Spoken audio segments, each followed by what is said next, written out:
Prices going way up for oil with a bump not seen since the Gulf War back all the way in 1991.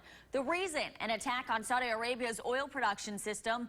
U.S. officials believe Iran is behind the devastation.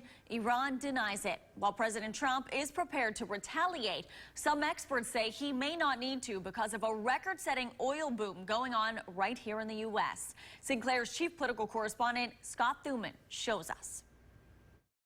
The attack on a Saudi Arabia oil facility so damaging it could be seen from space. It's reportedly disrupted half their supply, 5% of the world's. President Trump implied Iran is responsible and the U.S. is locked and loaded. But that doesn't have to mean military action, says retired Lieutenant Colonel Dakota Wood. You don't have to have an F-16, firing a missile at, an Iranian patrol boat base or something like that to make a point. There are other options. Options because the U.S. is more energy independent now, less reliant on the Middle East.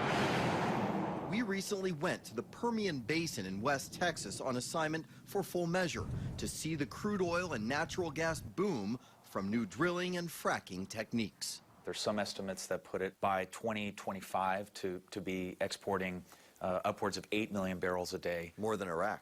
More than Iraq, which is extraordinary to think about.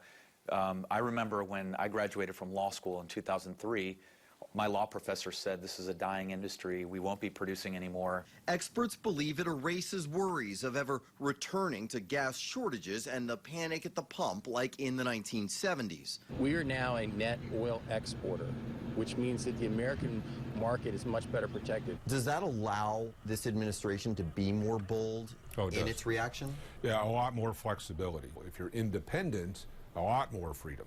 Of maneuver on that. You can be more bold or aggressive. You can hold back, a bit and pick your timing in that fight. Meantime, President Trump says the U.S. will tap into its emergency oil reserves to keep the market well supplied. That's only happened 3 times since the 70s. In Washington, I'm Scott Thuman.